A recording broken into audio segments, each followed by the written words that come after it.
Hello बच्चों, क्या हाल चाल, कैसे हो तुम लोग। आज हम लोग कैलोरीमेट्री का लेक्चर का नंबर नहीं मालूम, लेकिन आज हम लोग पढ़ेंगे फेज ट्रांसफॉर्मेशन। और उसमें हम लोग देख लेंगे कि हालांकि ये आप लोग केमिस्ट्री में भी पढ़ेंगे कि मेल्टिंग प्रोसेस क्या होता है, बॉइलिंग प्रोसेस क्या होता है, बॉइलिंग प्रोसेस में कैसे कैसे क्या चीजें इन्वॉल्व होती हैं, मेल्टिंग में कैसे क्या होता है। लेकिन जानकारी के तौर पे, इंफॉर्मेशन के तौर पे हम लोग भी यहाँ पे थोड़ा बहुत देखेंगे कि रियली में मेल्टिंग प्रोसेस क्या होता है और बॉइलिंग प्रोसेस क्या होता है, ताकि अपन लोग खूब अच्छे से समझ जाएं। और जहां कहीं पे भी कुछ समझ में आए कि अगर जो फेज ट्रांसफॉर्मेशन हो रहा है तो उसमें हीट का कैसे कैलकुलेशन करेंगे। हालांकि ये क्वेश्चन ऐसे आता है, देखो मान लो सपोज करो कि ये देख बेटा, मैंने सपोज करो कि ये वाटर है, ये H2O है और इसके अंदर कुछ आइस है। क्या है? आइस। क्या है? आइस। और दोनों का मान लो आपको क्या किया, मैं 500 ग्राम H2O है और 100 ग्राम मान लो आइस है। अब मैं टेम्परेचर बढ़ाया, हीट दिया। जब हीट मान लो कि यहां से मैंने हीट दिया, यहां से ये मान लो ब्लोअर, मान लो जो भी बंसल उंसल कुछ होता है, हीट दिया। अब हीट दिया तो नॉर्मल होना क्या चाहिए, और मैंने हीट देने से पहले टेम्परेचर नाप लिया है। मैंने इसका टेम्परेचर नाप लिया और टेम्परेचर नापा कि 0 डिग्री सेल्सियस है, 0 डिग्री सेल्सियस है। इतना कहानी मैंने कर लिया। मैंने क्या किया, एक कंटेनर लिया, उसमें कुछ वाटर कुछ आइस लिया और उसका नॉर्मल टेम्परेचर नाप लिया और फिर हीट दिया। अब 2 मिनट तक मैंने हीट दिया, तो भाई कुछ तो हीट दिया होगा। अब मैं ये जानना चाहा कि मैंने कितना हीट दिया, तो अमाउंट ऑफ हीट रिक्वायर्ड या कुछ भी होता है तो उसके लिए अपन लोग फॉर्मूला जानते हैं, एम एस डेल्टा टी। क्या जानते हैं? M S delta T. It is the amount of heat given to the body and it is the change in temperature. इसका मतलब कहीं ना कहीं अपने को टेम्परेचर का चेंज होना चाहिए। अब मैं क्या किया, यहाँ पे थर्मामीटर, टेम्परेचर का चेंज भैया कैसे सेंस कर सकते? थर्मामीटर से। इनिशियली मैं लगाया था यहाँ पे, तो थर्मामीटर 0 डिग्री बता रहा था, और ये इतना 2 मिनट हीट करने के बाद भी इस पानी में मैंने डाला तो थर्मामीटर 0 डिग्री ही बताया। कितना बताया? 0 डिग्री। अब मेरा दिमाग खराब, क्योंकि 0 डिग्री डेल्टा टी क्या हो जाएगा? 0। अब अगर जो यहाँ पे डेल्टा टी क्या हो गया, डेल्टा टी हो गया 0। अब डेल्टा टी 0 तो Q इक्वल टू 0 हो गया। अब हमारा बुद्धि चकरा गया, बुद्धि दिमाग घूमने लगा और घूम के क्या कहा कि अरे ये क्या बात हुई, ये तो गलत है। क्या एनर्जी कंजर्व भी रहता, energy neither created not destroyed.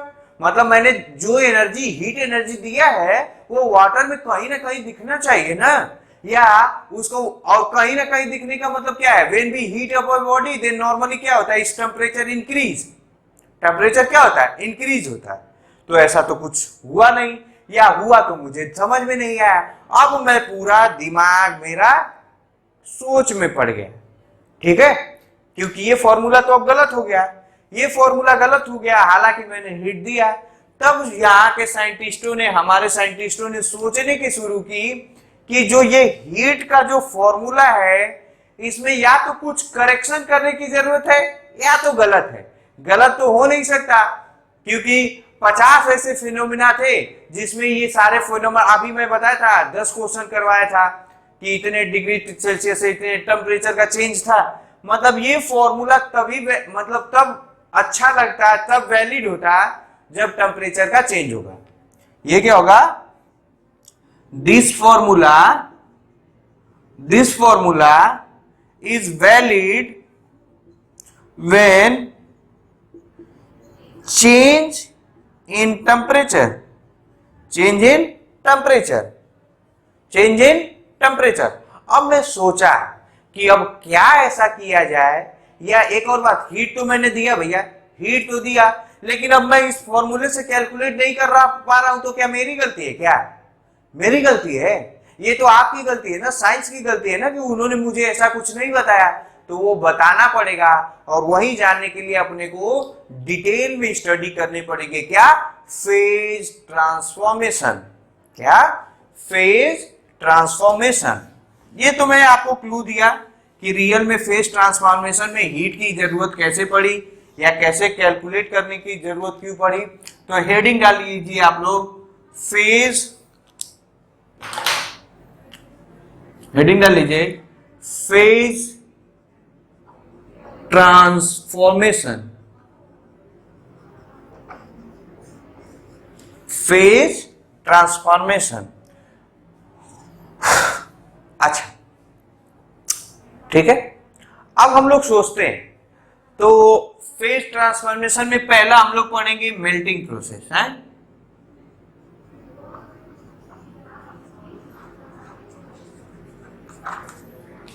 Melting process तो होता क्या है, जैसे मान लो कोई सॉलिड है भैया, कोई सॉलिड है, इसको मैंने हीट दिया, इसको हीट दिया। अब मैं बताया था तुम लोग को, दो काम हो सकता है, या तो टेम्परेचर बढ़ सकता है, या तो फेज चेंज हो सकता है। अब मैं हीट दिया, इसका टेम्परेचर बढ़ता गया, क्या हुआ?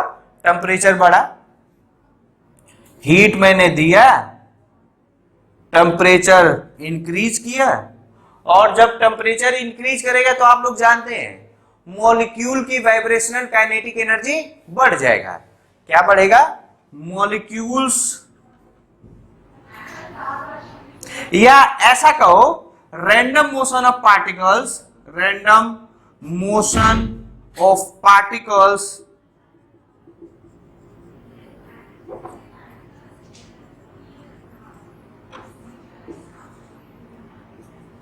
Energy of random motion of particle क्या हो गया? बढ़ गया।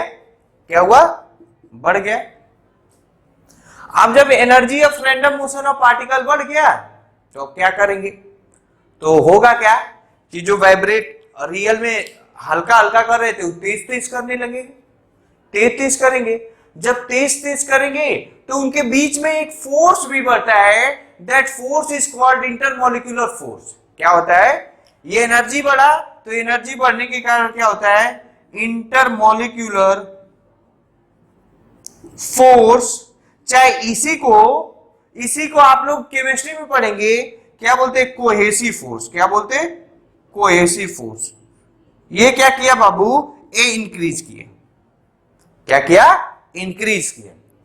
ठीक है सर, इतना जान गए कि when we give the temperature, due to the temperature molecule vibrational energy, kinetic energy increase, and जब इंक्रीज होगा तो उनके बीच में लगने वाला सेपरेशन बढ़ने लगेगा, और जब सेपरेशन बढ़ेगा तो इंटरमॉलिक्यूलर फोर्स क्या हो जाएगा? बढ़ जाएगा।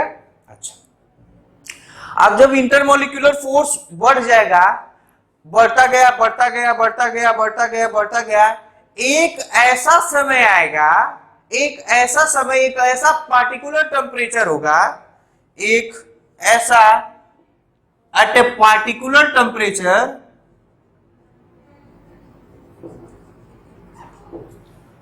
ये कोहेसिव फोर्स, फर्दर हम लोग हीट देंगे तो एक कोहेसिव फोर्स नहीं बढ़ेगा रे बाबू, कोहेसिव फोर्स नहीं बढ़ेगा। At a particular temperature this cohesive force does not increase. अब इंक्रीज नहीं होगा और मैं हीट देते जा रहा हूं तो होगा क्या? मॉलिक्यूल के बीच का बॉन्ड टूटने लगेगा। क्या टूटने लगेगा? बॉन्ड टूटने लगेगा। और जब बॉन्ड टूटने लगेगा तो वही सॉलिड किसमें कन्वर्ट होने लगेगा? लिक्विड में। किसमें कन्वर्ट होने लगेगा? लिक्विड में, which leads to breaking of bond between molecules,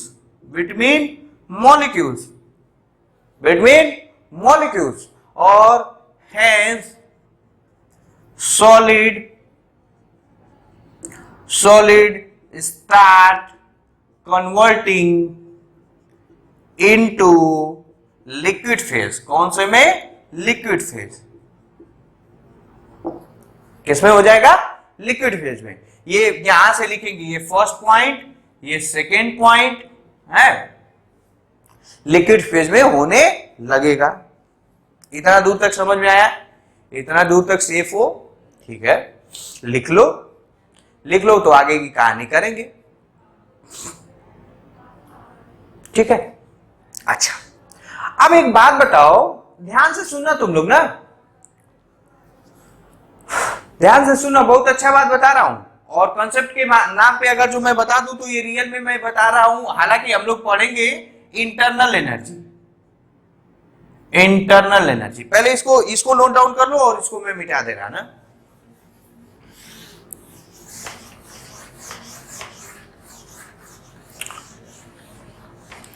थोड़ा सा इंटरनल एनर्जी के बारे में जानते हैं। इंटरनल एनर्जी बाबू sum of kinetic energy plus potential energy, kinetic energy और पोटेंशियल एनर्जी, काइनेटिक एनर्जी और पोटेंशियल एनर्जी। अब क्या होगा, ध्यान से सुनिएगा, जब हम लोग टेम्परेचर बढ़ाएंगे और जब वो जो पार्टिकुलर टेम्परेचर होगा, that temperature, the particular temperature is called melting point of liquid, melting point of liquid। वो पर्टिकुलर टेम्परेचर ही क्या कहलाएगा? Melting point. खैर मेरा डिस्कशन ये था कि जब हम लोग टेम्परेचर बढ़ा रहे थे, इनिशियल में टेम्परेचर बढ़ रहा था, मॉलिक्यूल की वाइब्रेशनल काइनेटिक एनर्जी बढ़ रही थी, बाद में एक स्टेज ऐसा आया, टेम्परेचर मैंने फर्दर इंक्रीज किया, तब उसकी काइनेटिक एनर्जी न बढ़ के उनके बीच में बॉन्ड का ब्रेक होने लगा, और due to bond breaking solid start converting into its liquid phase.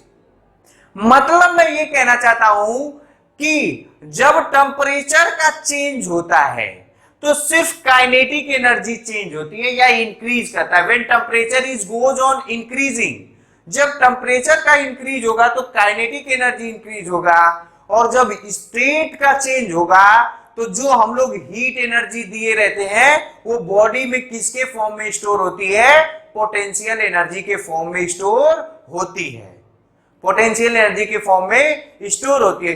Why?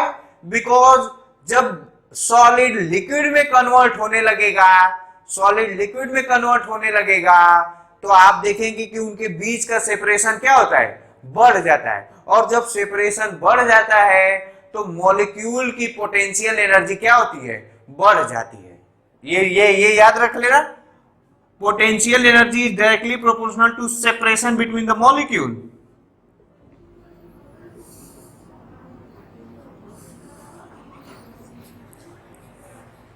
ठीक है, अच्छा कोई पूछेगा इंटरनल एनर्जी का क्या हो रहा है? तो इंटरनल एनर्जी बढ़ रहा है। इंटरनल एनर्जी भैया एक बात बताओ, मान लो कि ये पोटेंशियल एनर्जी कांस्टेंट रहेगा, काइनेटिक एनर्जी बढ़ेगा तो भी इंटरनल एनर्जी बढ़ेगा, ये कांस्टेंट रहेगा ये बढ़ेगा तो भी बढ़ेगा।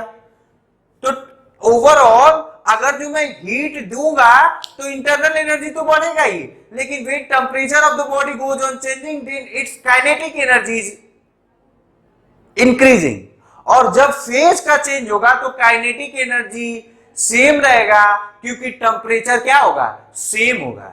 टेम्परेचर क्या होगा रे बाबू? सेम। मतलब अगर जो पॉइंट वाइज लिखूं तो मैं लिखूं whatever amount of एज, ये तुम लोग लिखते रहो ना, लिखने की टेंडेंसी आप लोग लिखिए। ये नेक्स्ट लिखिए, whatever amount of heat given to the body, if temperature is changing या temperature is increasing, ब्रैकेट में लिख लो temperature is increasing, its vibrational kinetic energy is increased, vibrational kinetic energy is increased। but when the phase is changing, when the phase of material या substance is changing, its potential energy is increased because increase in separation between the two molecules, separation between the two molecules. ठीक है, ठीक है. और फिर next line में लिख लो, overall internal energy of the system increase, internal energy of the system increase, internal energy of the system increase. अच्छा एक बात बताओ, अगर जो मैं बोलूं बाबू ध्यान से सुनना, आइस है, वाटर है और स्टीम है, तो किसका इंटरनल एनर्जी ज्यादा होगा? किसका होगा? स्टीम का. क्यों? क्योंकि आइस को कन्वर्ट लिक्विड में कन्वर्ट करने के लिए अपने को एनर्जी देना पड़ा. वो एनर्जी किस में स्टोर हुआ? इंटरनल एनर्जी में. फिर लिक्विड को किस में कन्वर्ट करने के लिए? गैसियस फेज में. तो गैसियस फेज का इंटरनल एनर्जी ज्यादा होता है और मैक्सिमम होता है. क्या होता है? मैक्सिमम. क्या होता है? मैक्सिमम. इंटरनल एनर्जी की बात करें, इंटरनल एनर्जी की बात करें, इसको डिनोट करते हैं बाबू डेल्टा यू से. हालांकि पोटेंशियल एनर्जी उसमें डिनोट करते हैं, लेकिन इसमें इंटरनल एनर्जी को या तो ये कर लो ई से. ठीक है, पहले सॉलिड होगा, सॉलिड को मैंने हीट किया, लिक्विड में बदलेगा, और लिक्विड से हीट किया तो किस में बदलेगा? गैस में बदलेगा. तो यहां पे इंटरनल एनर्जी अगर जो सॉलिड का एस है, और यहां पे इंटरनल एनर्जी अगर जो सॉलिड का लिक्विड का एल है, और इंटरनल एनर्जी इसका अगर जो गैस है, तो internal energy of gas is maximum than internal energy of liquid is internal energy of solid. ठीक है ना? या ऐसे भी सोच सकते हो कि internal energy directly proportional to potential energy. Gas के मॉलिक्यूल के बीच का सेपरेशन बहुत दूर, इसका मतलब पोटेंशियल बहुत ज्यादा, पोटेंशियल बहुत ज्यादा, तो इंटरनल एनर्जी बहुत ज्यादा. ठीक है, तो मेल्टिंग का प्रोसेस आप लोग समझ में आ गया. मेल्टिंग कैसे होता है एक बार मैं 1 मिनट में रिपीट कर दूं. जब हम लोग बॉडी को हीट करेंगे, तो उसका पहले टेम्परेचर चेंज होगा, फिर टेम्परेचर चेंज होते एक फिक्स टेम्परेचर आएगा. उस टेम्परेचर के बाद जब हम लोग हीट देंगे, तो उसके टेम्परेचर में चेंज न होके मॉलिक्यूल के बीच का बॉन्ड, इंटरमॉलिक्यूलर बॉन्ड टूटेगा, और वो बॉन्ड टूटने के कारण उस सॉलिड का किस में कन्वर्जन हो जाता है? लिक्विड में हो जाता है. किस में कन्वर्जन हो जाता है? लिक्विड में हो जाता है रे बाबू. And that process is called melting. और जो पार्टिकुलर टेम्परेचर होता है उसी को बोलते हैं मेल्टिंग पॉइंट. हिंदी में लिखना है, लिख सकते हैं. अच्छा, 2-3 बातें और याद रखना है. जब बॉडी का टेम्परेचर चेंज होगा तो इसका मतलब काइनेटिक एनर्जी चेंज होगा, पोटेंशियल एनर्जी कांस्टेंट होगा. और जब बॉडी का फेज चेंज होगा तो पोटेंशियल एनर्जी चेंज होगा, काइनेटिक एनर्जी क्या होगा? कांस्टेंट होगा. काइनेटिक एनर्जी क्या होगा? कांस्टेंट. ठीक है सर, इतना सब कुछ तो समझ में आए, लेकिन मेरा वो वाला बात तो आंसर बताइए कि जो मैंने हीट दिया उसको कैसे कैलकुलेट करेंगे? वो तो आप छोड़ ही रहे, वो तो कहीं दूसरे जगह जा रहा है. समझ में आ रहा है ना? मेरा तो बस प्रोसेस बताया. ठीक है, मैं समझ गया कि हीट एनर्जी देंगे उसमें टेम्परेचर बढ़ेगा, फिर हीट एनर्जी देंगे उसमें फेज का ट्रांसफॉर्मेशन होगा, वो सब तो ठीक है. लेकिन मैं जो हीट एनर्जी दिया वो पता कैसे करूंगा? वो तो बताइए. बताता हूं.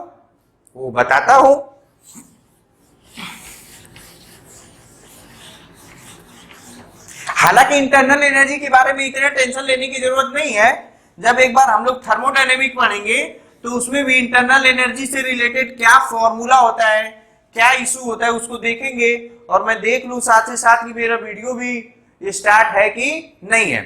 खैर है, स्टार्ट है. तो क्या होगा, जैसे मान लो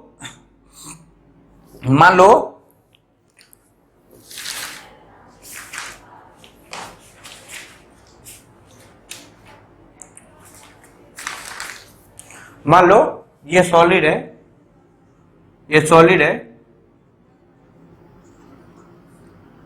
इसको हीट दिया, क्यू हीट दिया, ये किस में चेंज हो गया, मान लो लिक्विड में चेंज हुआ,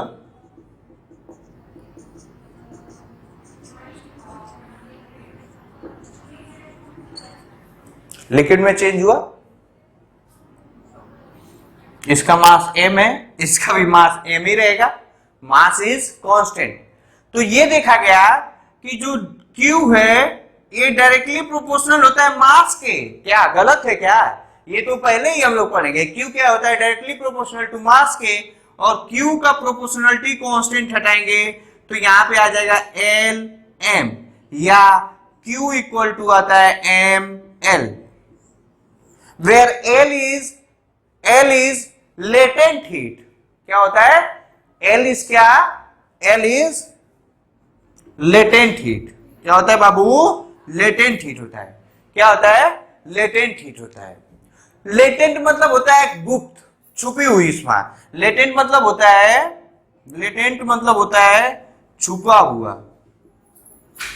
छुपा हुआ का मतलब अगर जो उसमें थर्मामीटर डालेंगे तो अपने को नहीं पता चलेगा, अपने को नहीं पता चलेगा, अपने को नहीं पता चलेगा।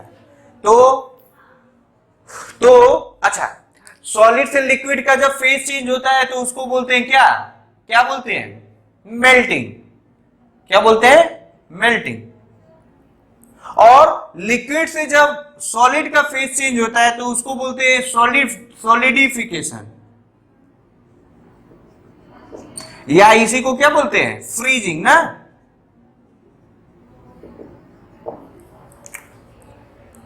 अच्छा, सॉलिड से लिक्विड अगर जो देना पड़ेगा, सॉलिड से अगर जो लिक्विड फेज में लाना पड़ेगा तो अपने को हीट देना पड़ेगा, और लिक्विड से बाबू अगर जो सॉलिड में लाना है तो हीट क्या करना पड़ेगा? निकालना पड़ेगा। तो इसका मतलब मैं ये लिख सकता हूं, heat release, heat release, heat release, ये क्या हो जाएगा? एम। और यहां पे रियल में यहां से यहां सॉलिड किस में हो रहा है? लिक्विड में। तो इसको बोलते हैं latent heat of fusion, LF, latent heat of fusion, latent heat of fusion, latent heat of fusion. अच्छा, अब अगर जो यहां पे अगर जो Q अमाउंट का हीट दिया तो Q इज इक्वल टू हो जाएगा MLF, then LF equal to Q upon M, if M equal to 1 kg, then LF equal to Q। देख लू पीछे दिख रहा है कि नहीं? हाँ दिख रहा है। Then LF equal to Q। तो यहां से मैं डिफिनीशन लिखवा सकता हूं। क्या होता है? Latent heat of fusion. क्या बोलते हैं? Latent heat of fusion. It is the amount of heat, it is the amount of heat required to change the states of solid into liquid phase of mass 1 kg या 1 unit। लिख लो, लिख लो, heading डाल लो, latent heat of fusion, latent heat of fusion लिख लो। it is the amount of heat required to change a unit mass of solid into its liquid phase, into its liquid phase। तो इतना बात melting में याद रखना चाहिए। कहने का मतलब मैं ये बताना चाहता हूं कि जब फेज का चेंज होता है तो Q वाला कौन सा फॉर्मूला लगाएंगे? ये लगाएंगे, ये लगाएंगे। और मजे की बात ये है ना, ध्यान से सुनिएगा, यहां से यहां जाने में अगर 10 जूल की एनर्जी लगती है, यहां से यहां जाने में अपने को 10 जूल एनर्जी देना पड़ा, तो लिक्विड से जब सॉलिड में आता है तो 10 जूल एनर्जी रिलीज भी होता है। ऐसा नहीं होता है कि एनर्जी का लॉस होता है। एनर्जी इज कंजर्व, वो जो यूनिवर्सल लॉ है, energy neither created not destroyed. अगर जो यहाँ 100 जूल एनर्जी देके लिक्विड के एक फेज में लाए हो तो यहाँ लिक्विड फेज से 100 जूल एनर्जी निकालोगे तभी ये सॉलिड फेज में आएगा, आएगा। इसमें एक आध चीज याद रखते हैं, जैसे latent heat of fusion of ice का देखते हैं तो आइस का होता है बाबू 80 कैलोरी। अच्छा हाँ, इसका यूनिट देख लो, तो यूनिट देख ले, यूनिट देखेंगे तो जूल पर केजी होगा। यूनिट अगर जो देखेंगे तो यूनिट कितना हो जाएगा, जूल पर केजी। और डायमेंशन फॉर्मूला अगर जो देखेंगे तो M L square T minus two upon M, M से M cancel, L square T minus two ना। तो ये होता है कैलोरी, 80 कैलोरी पर ग्राम ना, 80 कैलोरी पर ग्राम।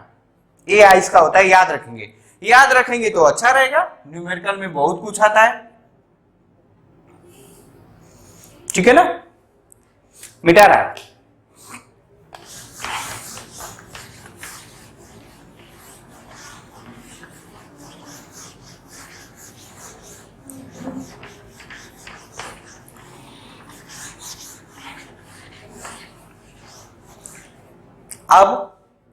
अब एक फेज ट्रांसफॉर्मेशन पढ़ते हैं, बॉइलिंग या कन्वर्जन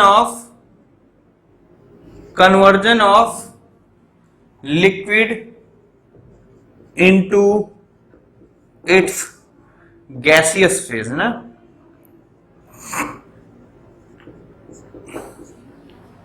गैसियस फेज, ठीक है, देख लू। हाँ ठीक है, अभी बातचीत कर सकते हैं, बहुत टाइम है। आज थोड़ा बातचीत तो हो रही है तो थोड़ा वीडियो का लेंथ ज्यादा भी हो जाएगा तो कोई दिक्कत वाली बात नहीं है। हालांकि मैं सोचूंगा कि शॉर्ट में आपको निपटाने की कोशिश करूं। Conversion of liquid into gaseous phase. अब क्या करना है कि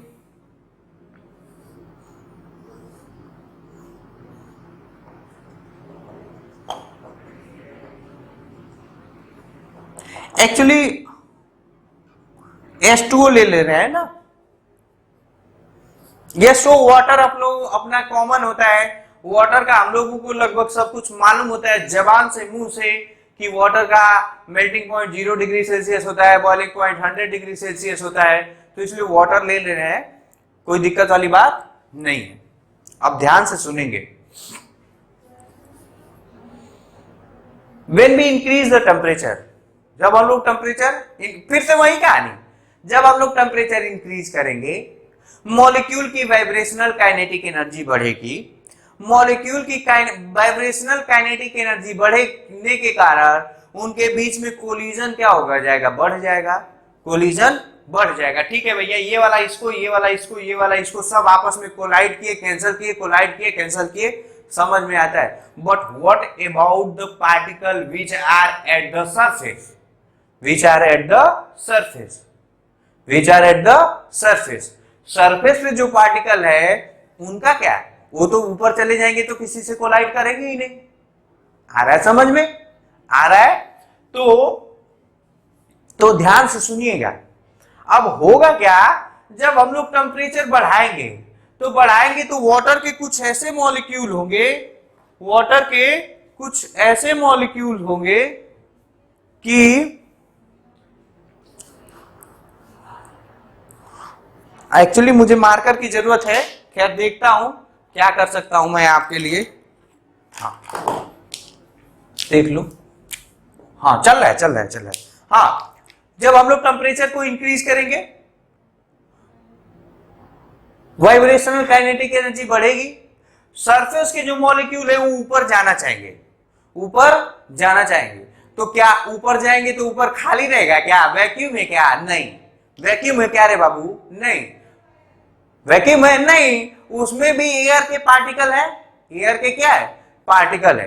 अब वो जाएंगे तो बोलेंगे हम नहीं जाने देंगे भैया, हम नहीं जानेंगे। ये लोग दौड़े लिक्विड से बाहर होके एटमॉस्फेयर में गए, 4 मॉलिक्यूल मिला, कोलिजन हुआ, एनर्जी लॉस हुआ, फिर घर में चले आए। कहां चले आए, घर में चले आए। समझ में आ रहा है? और ये जो जितना मैं बता रहा हूं धीरे धीरे, इससे कई लाख गुना ज्यादा ये जल्दी प्रोसेस होता है। क्या होता है, जल्दी। तो हमें जब हम लोग टेम्परेचर बढ़ाएंगे तो कुछ देर बाद हमको ये लगेगा कि यहां पे एक थिन लेयर बन गया। क्या बन गया, एक थिन लेयर बन जाता है। ये क्या है, ये थिन लेयर बन जाता है। क्या बन जाता है बाबू, थिन लेयर ऑफ लिक्विड या vapour is formed. Thin layer of vapour, liquid vapour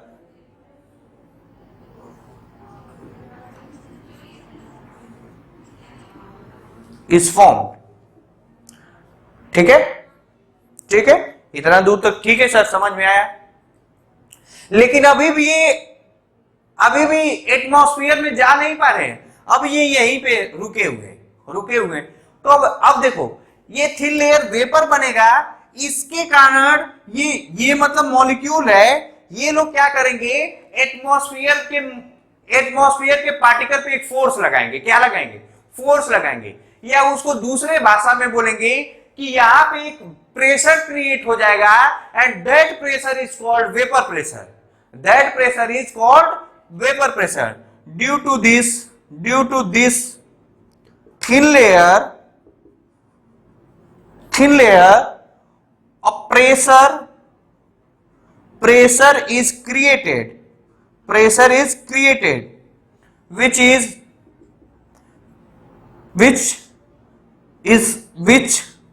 created, that is called vapor pressure of liquid, vapour pressure of liquid. और जब वेपर प्रेशर ऑफ लिक्विड ऐसे मैंने डिनोट किया, ये कब होगा, when we increase the temperature, जब हम लोग टेम्परेचर इंक्रीज करेंगे, सरफेस के मॉलिक्यूल बाहर जाना चाहेंगे, जाने की कंडीशन में वो लोग ना जा पाएंगे ना आ पाएंगे। क्यों, क्योंकि एटमॉस्फेरिक प्रेशर है। एक बात मैं और बता दूं, इसका मतलब कहीं ना कहीं मुझे ये समझ में आ रहा है कि अगर जो लिक्विड को गैस फेज में बनना है तो उसमें बाहर का एटमॉस्फेरिक प्रेशर इंपॉर्टेंट है। इंपॉर्टेंट का कहने का मतलब मैं ये कहना चाह रहा हूं, आगे मैं डिस्कस करूंगा, हालांकि जैसे कि अगर जो यहाँ पे एटमॉस्फेरिक प्रेशर का चेंजमेंट होगा तो यहाँ पे ये चेंज होगा, ठीक है, उसको डिस्कस करेंगे। पहले अपने लोग यहाँ पे देखते हैं, नहीं तो आप लोग कंफ्यूज हो जाएंगे। क्या होंगे, वेपर प्रेशर। अब क्या किया, मैं फर्दर टेम्परेचर को इंक्रीज किया। जब फर्दर टेम्परेचर इंक्रीज करूंगा तो इसका थिकनेस बढ़ने लगेगा, और जब बेटा इसका थिकनेस बढ़ने लगेगा तो वेपर प्रेशर बढ़ने लगेगा। और एक कंडीशन ऐसा आएगा कि जो वेपर प्रेशर है वो एटमॉस्फेरिक प्रेशर के क्या हो जाएगा, बराबर आ जाएगा। क्या आ जाएगा, बराबर आ जाएगा। फर्दर ये पॉइंट वाइज लिखेंगे तो अच्छा रहेगा। Further increase in temperature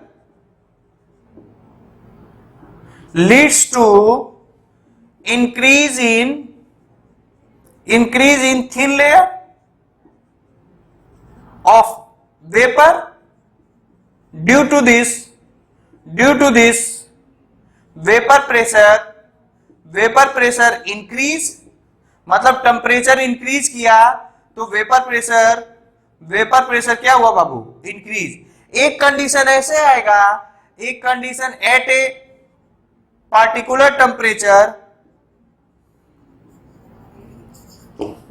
temperature मैंने मान लिया क्या, TB, vapour pressure of liquid is equal to pressure of air, चाहे एटमॉस्फेरिक प्रेशर।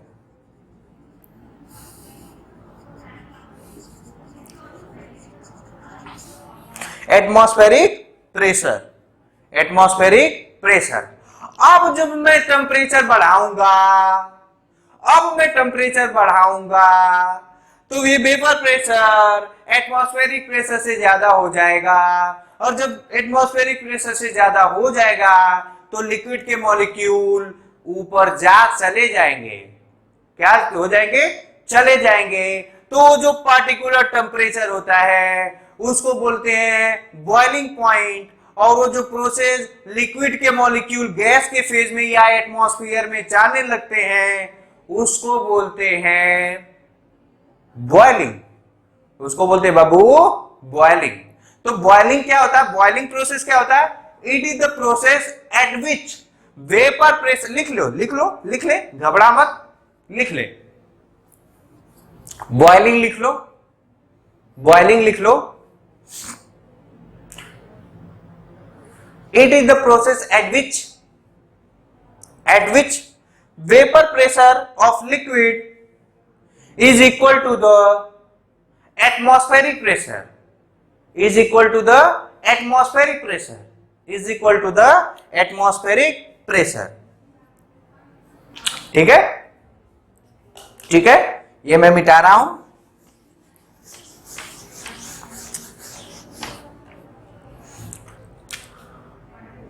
फोर्थ में क्या होगा? when vapor pressure is greater than atmospheric pressure, when vapor pressure is greater than atmospheric pressure, liquid molecule start escaping from the surface of liquid and goes in atmosphere, that we called liquid is converted into its gaseous phase, liquid is converted into gaseous phase। ठीक है, ठीक है, समझ में आया, समझ में आया? तो ये कहानी था बॉइलिंग का। क्या होता था? बॉइलिंग का। अच्छा, अब एक चीज और है, मैंने यहां से टेम्परेचर दिया, इसमें कुछ मॉलिक्यूल को एनर्जी मिला, लेकिन कुछ मॉलिक्यूल बड़े चालाक होते हैं, वो लोग उतने ही टेम्परेचर पे भाग जाते हैं। क्या होते हैं? भाग जाते हैं। या यूं कह लो ना, ध्यान से सुनना, ये जो एटमॉस्फेरिक प्रेशर और वेपर प्रेशर की बात हो रही है ना, ये मैं साफ साफ ऐसे शब्दों में बताना चाहता हूं, देखिएगा, ध्यान से सुनिएगा। जैसे मान लो कि टेम्परेचर बढ़ाया, टेम्परेचर बढ़ा, मॉलिक्यूल की वाइब्रेशनल काइनेटिक एनर्जी बढ़ी, काइनेटिक एनर्जी बढ़ने के कारण वो दूर जाना चाहेंगे। भाई वेलोसिटी बढ़ गया, दूर आ गया ना, पैसा रुपया जेब में आ गया तो दूर भागना चाहोगे ना। घर में थोड़े कोई रहना चाहता है भाई, पैसा आ जाता है तो दूर जाना चाहेंगे। अब दूर जाने की कंडीशन ये हुआ कि ये लोग गए एटमॉस्फेयर में, पता चला कि एटमॉस्फेयर में चार लोग पहले से ही है, उनके बीच में कोलिजन हुआ, कोलिजन होने में के कारण मार झगड़ा हुआ, मार झगड़ा के कारण पैसे का लॉस हो गया, एनर्जी का क्या हो गया? लॉस हो गया। लॉस होने के बाद फिर घर में वापस आ गए, घर में वापस आ गए। अब दूसरा कंडीशन ये हुआ कि मैं गया और मान लो मैं गया, मेरे पास एनर्जी है, बीच में कोई मिला ही नहीं। जब बीच में कोई मिला ही नहीं तो किसी में कोलिजन हुआ ही नहीं, और जब कोलिजन नहीं हुआ तो मैं आसानी से भाग सकता हूं। आसानी से क्या होता है? भाग सकता हूं। और ऐसा 95% केस में नहीं होगा। मतलब अगर जो इस सरफेस से 1 लाख मॉलिक्यूल निकले तो 1 लाख मॉलिक्यूल्स में 10-15 ऐसे मॉलिक्यूल होंगे जो रियल में लिक्विड के फेज को छोड़ने में सक्षम रहेंगे, छोड़ देंगे। उनके रास्ते में कोई कोलिजन पार्टिकल नहीं मिला, एयर का पार्टिकल नहीं मिलेगा। इसका मतलब वो किसी भी टेम्परेचर पे लिक्विड किसमें चेंज हो जाता है? गैसियस फेज में। और उस प्रोसेस को कहते हैं इवोपोरेशन। उस प्रोसेस को क्या कहते हैं बाबू? इवोपोरेशन। क्या बोलते हैं? इवोपोरेशन। क्या बोलते हैं? इवोपोरेशन। समझ में आया? तो इसलिए नोट में लिखेंगे, नोट में लिख लो, when we increase the temperature of liquid, then it may be happen that there are very small amount of molecules, there are very small number of molecule, there are very small number of molecule, लिख लो, in 1 lakh कितना बाबू? 10 से 15 molecule. Small number of molecule which is able to leave the surface of liquid, leave the surface of liquid and goes in atmosphere, then this process is called evaporation. This process is called evaporation. This process is called evaporation. और जैसे जैसे temperature हम लोग बढ़ाते जाते हैं, इनका number क्या होता है, बढ़ते जाता है. जैसे टेम्परेचर 30 डिग्री किया, मतलब देखो वाटर का लेते हैं ना, 40 डिग्री किया 10 1 लाख में 10 15, 50 डिग्री किया 1 लाख में 25 30, 80 डिग्री किया 80 डिग्री सेल्सियस किया 1 लाख में 80 90, कितना 80 90. जब 100 डिग्री करूंगा तो पूरे सारे के सारे मॉलिक्यूल चले जाएंगे, सारे के सारे मॉलिक्यूल चले जाएंगे. इसका मतलब जो इवोपोरेशन होता है वो सारा टेम्परेचर पे होता है. हाँ, टेम्परेचर कम होगा तो कम होगा 10 से 15, टेम्परेचर इंक्रीज करेंगे तो इनके नंबर ऑफ मॉलिक्यूल स्किप करने का बढ़ता जाता है. लेकिन इवोपोरेशन का जो प्रोसेस होता है वो ऑल टेम्परेचर पे होता है. ये याद रखेंगे. क्या याद रखेंगे? नोट में लिखिए, the process of evaporation takes place at all temperature, but the process of boiling will be happen at a particular temperature, that particular temperature is called boiling point. ज्यादा तो नहीं हो गया, ज्यादा तो हाँ 8-9 मिनट और है, तो ये समझना है ना. इसमें अगर जो लिखूं ये हो गया ना, तो बस इसमें अगर जो थोड़ा सा और मैं बताना चाहूं तो बताने की कोई दिक्कत. ये देखो, ये किसमें हुआ, ये H2O है, मैंने इसको हीट दिया, ये किसमें चेंज हो गया, गैसियस फेज में चेंज हो गया. ये किसमें हो गया, गैसियस फेज में. लिक्विड से गैस में जो चेंज हुआ इसको बोलते हैं क्या, बॉइलिंग. क्या बोलते हैं, बॉइलिंग. और उस समय जो हीट का होता है वो होता है Q into M L V. क्या होता है, Q equal to M L V. और अगर जो मैं इसको लिखूंगा बाबू हीट एब्जॉर्ब, तो हीट एब्जॉर्ब को मैंने क्या बताया था रे बाबू, प्लस एम एल वी ना. Heat absorb plus heat release minus बताया था ना, तो प्लस लिख सकते हैं, कोई दिक्कत वाली बात नहीं है. जब हम लोग कैलोरीमेट्री पढ़ेंगे तो प्लस माइनस का ध्यान देंगे. लेकिन यहां पे लिखिए where LV is called latent heat of vaporisation. लिख लीजिए, एलवी इज कॉल्ड, एलवी क्या है बाबू, एलवी है latent heat of vaporisation. latent heat of vaporization. Latent heat of vaporization. ठीक है ना. Definition same. It is the amount, लिख लो, it is the amount of heat required to, it is the amount of heat, लिख लिया अपने से, it is the amount of heat required to change the liquid phase of molecule into its gaseous phase of unit mass. याद रखना है unit mass ना, unit mass.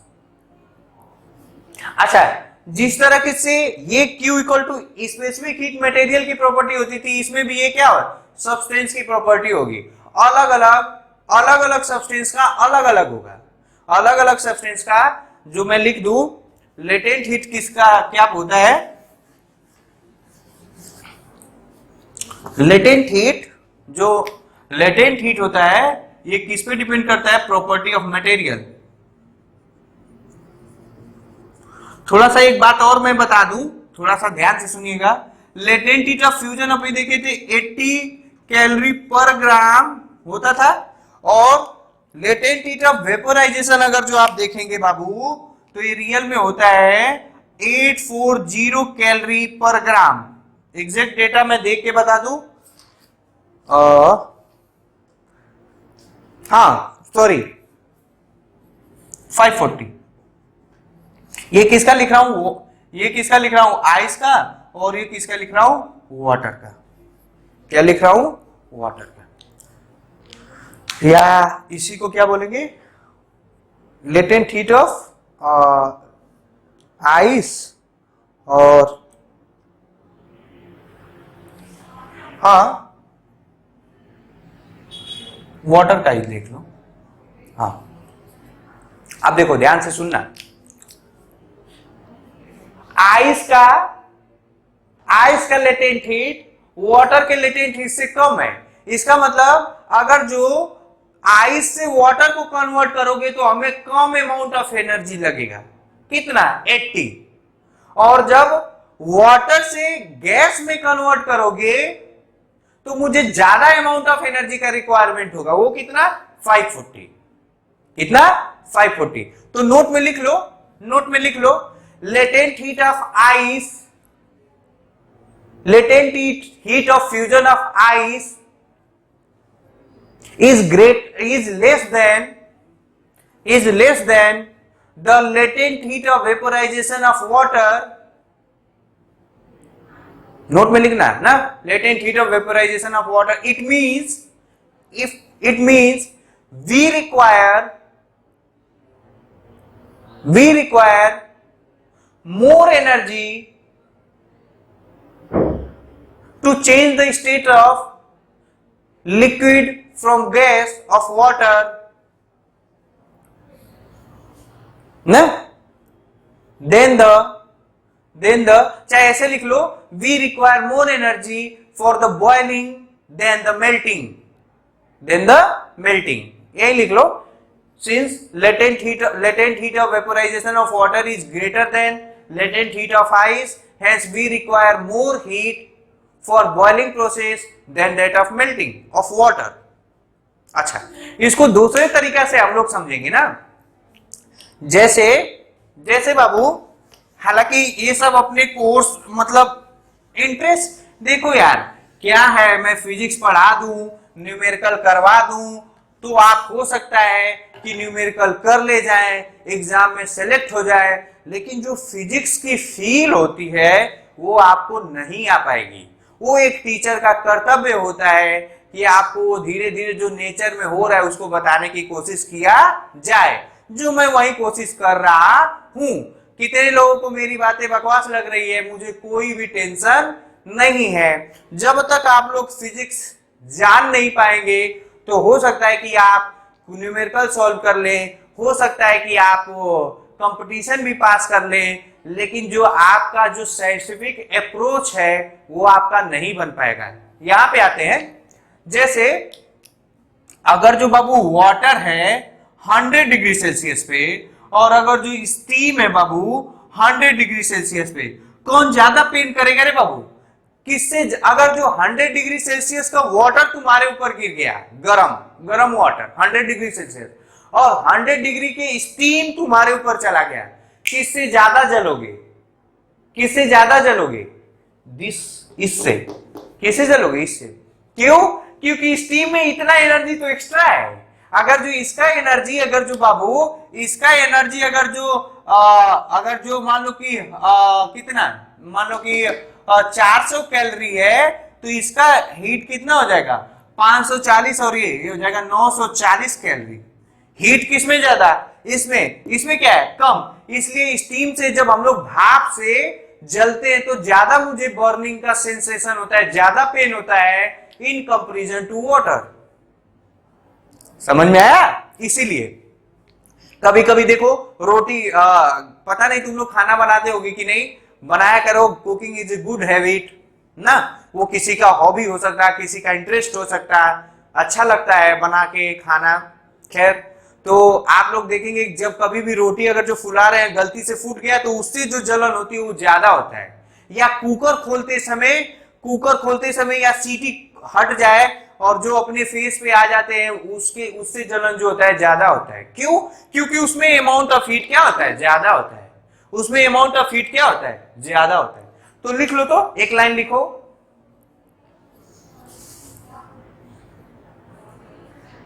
Burning of burning of steam at 100 degrees Celsius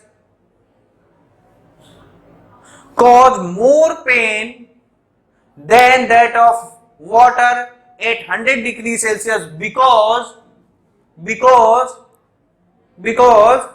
steam contain large amount of heat than that of water at the same temperature 100 degree Celsius.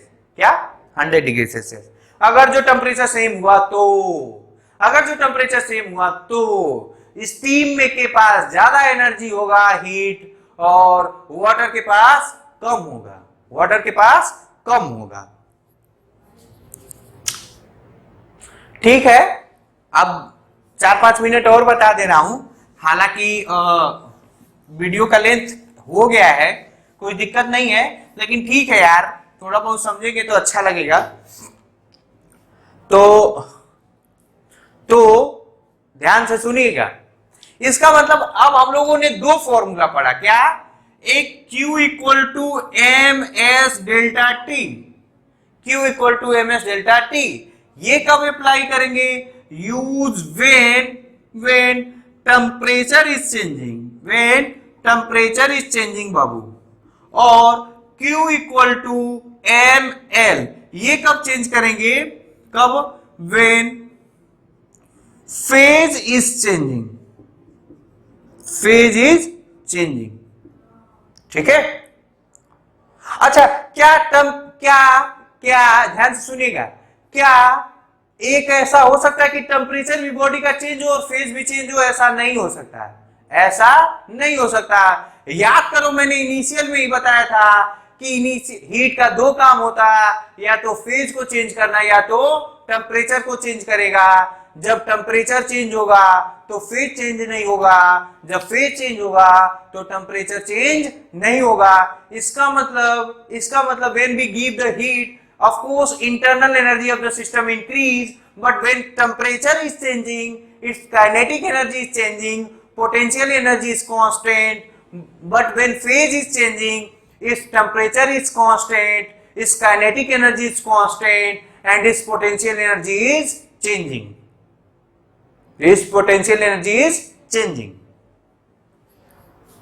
ठीक है ना? ये formula याद रखेंगे। और एक बुक में दिया रहता है, हालांकि वो बहुत जरूरी तो खैर नहीं है, लेकिन आप लोग बना लेंगे तो आपको अच्छा रहेगा।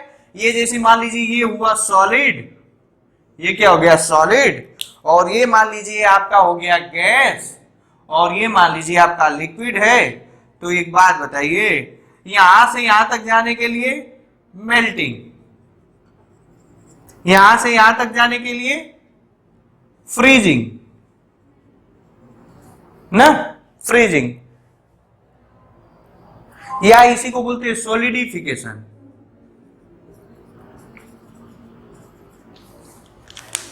लिक्विड से गैस में जाने के लिए वेपराइजेशन, गैस से लिक्विड में आने के लिए, बताओ तुम लोग, गैस से लिक्विड आने के लिए क्या बोलते? अरे मुझे भी नहीं आ रहा है यार।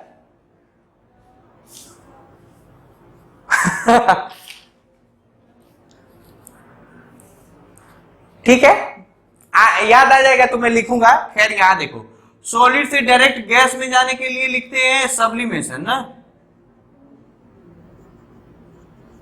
और वेपोराइजेशन चाहिए, इसको बोलते हैं क्या? इवोपोरेशन ना। हाँ, गैस से लिक्विड में जाने के लिए कंडेंसेशन होता है शायद, हाँ यही होता है कंडेंसेशन। ठीक है ना, सब्लिमेशन। और गैस से ये सॉलिड में जाने के लिए बोलते हैं डी सब्लिमेशन ना। ठीक है, ये जनरल है, कोई दिक्कत वाली बात नहीं है।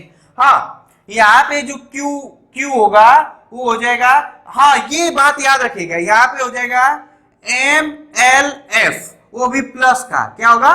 प्लस का। अगर जो यहां से यहां जाएंगे तो ये Q इक्वल टू माइनस का MLF होगा ना। बताया था जितना हीट एनर्जी यहां से यहां जाने में लगेगी उतना हीट एनर्जी यहाँ क्या होगा, यहाँ हीट क्या होगा एब्जॉर्ब, और यहाँ पे हीट क्या होगा रिलीज, क्या होगा रिलीज। इसी तरह यहाँ पे क्या हो जाएगा Q equal two plus MLV, और यहाँ पे Q अगर जो लिखूंगा तो माइनस MLV। यहाँ पे हीट क्या होगा एब्जॉर्ब, और यहाँ पे हीट क्या होगा बाबू रिलीज होगा, क्या होगा रिलीज होगा। खैर ये भी केस उसी तरह है, ठीक है ना। तो ये लिख लीजिए, बढ़िया है बढ़िया है। प्लस माइनस का ज्यादा झंझट नहीं करेंगे, जब झंझट करने की जरूरत आएगी तो करेंगे, ठीक है। I think it is sufficient for today. In next lecture we will discuss some numerical, and हम लोग थोड़ा सा एक कॉन्सेप्ट पढ़ेंगे प्रिंसिपल ऑफ कैलोरीमेट्री, और आपका मैं सोचूंगा 1-2 लेक्चर में कैलोरीमेट्री का चैप्टर आपका कंप्लीट हो जाए। तब तक के लिए पढ़ाई करते रहिए। Thank you very much.